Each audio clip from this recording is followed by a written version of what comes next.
Hey, hope you're doing well. I was asked for some tips on refinishing a knife blade. This knife blade it was reheat treated by someone. It's a production folder, all right?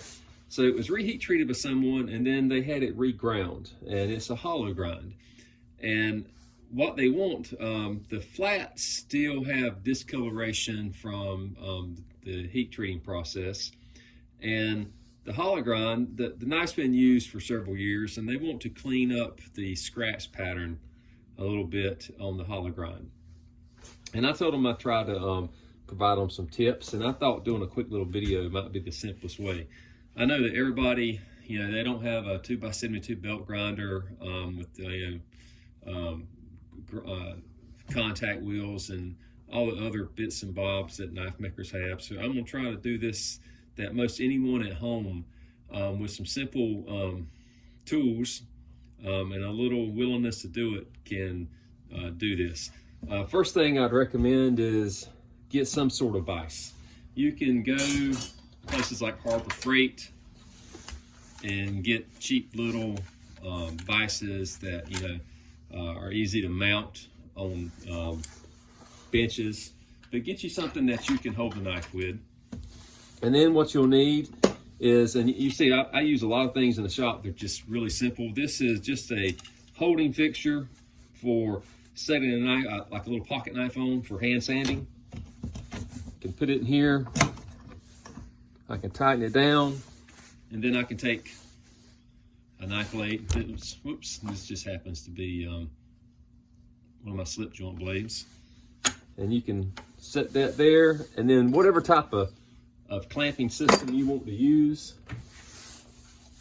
you can clamp it down so you can work on it, especially with the flats. So we're going to talk about the flats first, because the flats are the easiest thing to do.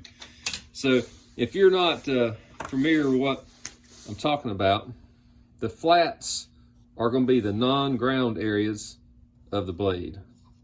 So for instance, if I ground this blade, I don't know if you can see that, and this portion at the top didn't get ground, that's the flats. And this actually is heat treating discoloration where this knife has been heat treated. And this is what the gentleman wants to get off the knife. Now with a folding knife, very important, what you need to do is you need to determine the area of the knife that is like your pivot area, because you do not want to change the dimensions. I don't know how this knife is set up. For instance, I've got this Spyderco. I think it's just got washers in there, but it's got a dimension on there, thickness from the factory, and then with the washer, it gives you the action that it's supposed to have.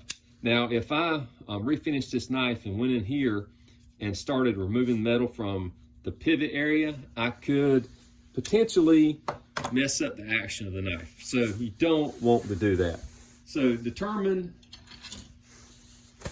where your action is. Like for instance, if that's the action on this slip joint, determine where that is and then stay away from it. And probably one of the easiest way to stay away from it is while you're working on it, is when you clamp it, ensure that you clamp that area, and that way you can't touch it, okay? So with the flats, determine where you want to sand. Determine where you want to sand. Put your knife in your fixture, wherever your fixture is, and then all you really need is something hard that you can put sandpaper on. It can be as simple as a flat block of wood. Here's a little machinist ruler. Whatever you've got. Take your sandpaper. Let me find a piece of sandpaper. Take your sandpaper, and it will be a little bit of work, but this was a factory finished knife, so there's a finish already on the flat of some sort. You just need to determine where to start. Start at the highest grit you can, and when you start at the highest grit you can, say for instance, start at say 400. I'm just throwing that out there. You start at 400, and you start working that flat, and if you see deep scratches in that, and you see how easy that discoloration comes off. And this, I think this is an ABL knife. But if you see scratches, then you might need to drop down to the next lower grit. You don't want to go any lower than you have to, just low enough. And you just work your sandpaper until you have that flat as clean as you want it. Again, the flats will be simple, just stay away from the pivot area. As you move up into grits, you go as high as you want to go. When you're finished at the end, you see how I'm going just back and forth, back and forth. When you get ready to finish, to clean the finish up, you'll come in one direction, and you'll keep from getting those little curly cues that you get when you hand sand. Also, when you hand sand those flats, use some sort of lubricant. Doesn't matter, it can be window or some cheap glass cleaner, it could be anything, but a little bit of lubricant on the blade and sandpaper will help your sandpaper cut. What kind of sandpaper are you going to use? Actually, this is just cheap sandpaper right here that came from Lowe's, but I've got Rhino Wet in here, the expensive stuff. If you want to buy real expensive paper, it's going to cut better, but it's not necessary. You can use the cheaper stuff. You just may have to use a bit more paper. But that's with the flats. You just work it until you got it like you want it. Stay, again, off that pivot area that you've determined is the action of the knife. All right? Now, the part that's a little trickier, or a little harder, I guess is what I should say, not necessarily tricky, is the hollow grind. Now, I know this person doesn't want to do a whole lot of hand sanding, but without a belt grinder, it's going to be hard to do, to clean up the grind lines back to the knife. If it's a hollow grind, it's going to be hard to clean the grind lines going vertical. Not saying you couldn't do it. You actually could get, say, something like this, wrap paper around it, and you could work that hollow with your sandpaper. Would that be fun? Would that take quite a while to do? Yes. Would I do that? No. So this is how I would do it. I'd go ahead and do a horizontal hand sanding with the knife. Okay. Back to your vise. The vise is your friend. What you have to do is you need to determine, and this knife is actually flat ground, but if this was hollow ground, you would have to determine the radius of the hollow. Was it ground on a 10-inch wheel, an 8-inch wheel, 14-inch wheel? Determine the radius.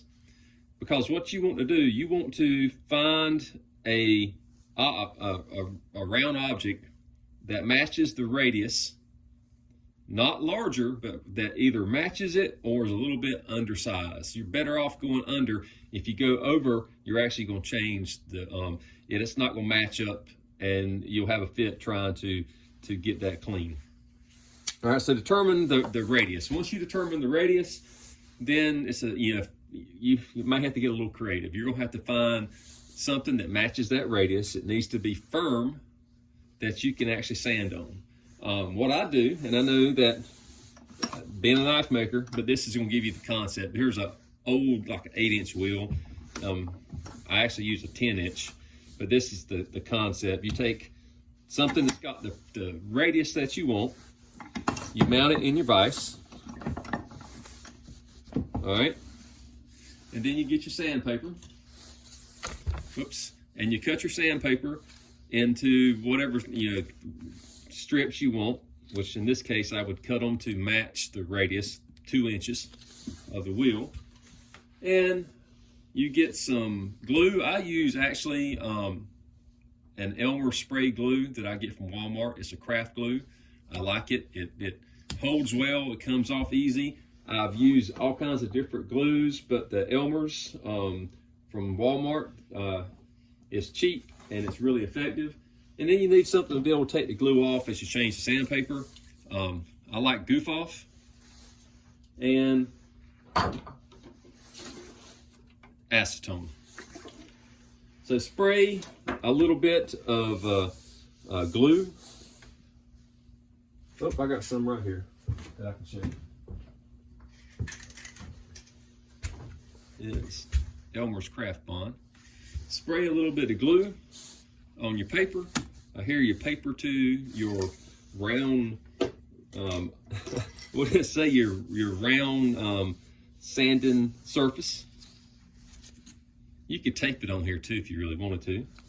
And once you have your paper on there, then you take your knife. In this case, I've already got one set up.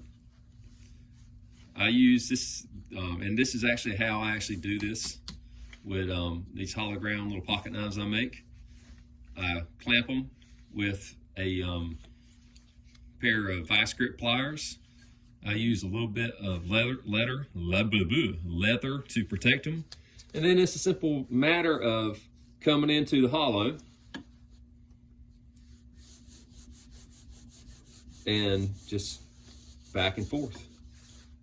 And if by having the right radius, either the same size or one maybe even a little bit smaller, you can sit there and work that hollow. You can get all the points, and you can start sanding that to a horizontal finish. Same thing, you don't want to go too low on your sandpaper. You want to find a sandpaper that's going to cut the deepest scratch you got. So say I ground a knife with 60 grit and I stopped. I would have to at least go to like 60 grit. And I could go higher, but I'm gonna have to work harder. So if I match the scratch pattern with the sandpaper, it's just gonna be easier to cut it. So if your knife, this one has been reground, if it was reground with at say 400 grit, you're probably gonna have to drop down a little bit, but say start at 320 and see if that takes out the scratches. If you got some really, really deep scratches, you may need to drop down to 220. If you, like I said, you could do it at 400, but it's gonna take you a while to ever remove those scratches. Also depending on the steel it is. You know, some of these steels with their high carbide volume are just a pain in the butt to hand sand. Change your paper often. Once the paper gets a little wore, you need to change it. So what I do is I start at one side and I work down to the other side of the paper. I take it off, I clean this, I put new paper on there, and I keep sanding until I get it where I want. Once you get, say if you go down to 220, once you get it even scratch pattern at 220, then you go to 320 and up until you're satisfied. You finish that one side, you flip it over, you do the other side, same process. Now, one thing I forgot to mention a while ago, real quick, back to the flats, is I get this flat finished and I take it up to whatever grit I want it, and I'm happy with it. Before I flip it over and put it back on here, I'm going to take the side I just sanded and I'm going to cover this in tape. And that's just going to protect it from getting scratched up as I start working on the other side. All right, now with the hollow grinds, you really don't have to worry about that. As far as taping it, you can, but once you do one side and you start the other side, this is the clean side now. You're really not touching it with anything. So unless you're just concerned that you're gonna get something on it, you really don't have to tape it. That's totally up to you. Now here's where you may have to get creative. Finding that proper radius. You're gonna have to go to a hardware store. Maybe you got something at home. Something I thought about is, you know, if you have access to plate weights, you know, you lift weights, you have a weight rack at home, you know, different plate weights or different radiuses. You may have a plate weight that is the right size. And also with that plate weight, it's firm and flat. That's the other thing. It needs to be, you know, firm and flat. It can't be, you know, wavy or doing anything like this, because you're not going to get a clean sand. One option, this is PVC pipe. And you know, they make all different sizes PVC pipe.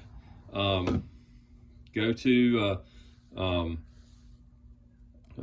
if you know somebody who does construction, maybe they've got some really big PVC pipe like they do with, like, say, water line. Go to a hardware store, you might be able to find 8-10-inch PVC pipe. It's firm. You'll be able to put it in a vise, and you'll be able to do the same thing. Just get a piece of PVC pipe that closely matches the diameter that you need. Just cut you a little piece off. Go to that hardware store and ask them if you can get a foot section, and if you don't have a way of cutting it, which you can cut it with a hacksaw, ask them to cut it for you. And just to give you an example of being creative, I walked around my barns a few minutes ago, and this is an old water container for chickens. You just fill this up with water, and then it drains into the bottom, and the chickens are able to drink water out of it. But if you look at it, it's metal, it's round. I'm not sure what the radius is. I'm just using it for an example, and it's firm. And I could find a way to mount this, and I could do the same thing. I could put sandpaper on it, and I could sand the knife. And then once you're finished, you'll have, the knife like you want it. It's going to be a little bit of work, but the beauty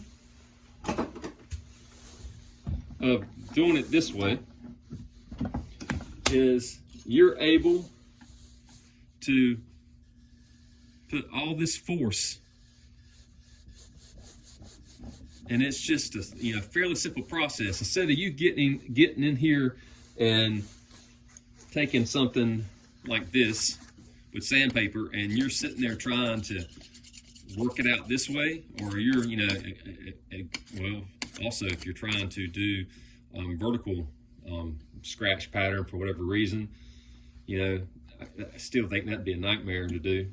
But to get in here with something like this and work, it's going to take a lot longer to do. You're going to have to sit there and try to work that whole area, and you won't be able to get as much pressure and control as you can doing it this way. So I hope that helps. Again, do the flats first, then do the hollow, or you can do the hollow, then the flats. If you're sitting there and you do the flats first, and then you do the hollow, and you find that for some reason you've rocked up and you've touched the flats, it's not a big deal. Just refinish the flats after you finish the hollow. Just take your time. Again, the big thing is finding out what that radius is, and just looking around and finding something that closely matches that radius that you can do this process with. So I hope that's actually helpful. The other option is to find a knife maker who's wanting to refinish a knife and let them do it. Not something that I do. I would recommend that if you've got the time and you don't mind doing just a little bit of work, there you go. Just find that radius, get you some sandpaper and some glue, and just it don't have to be done overnight. Just take your time. All right, take care.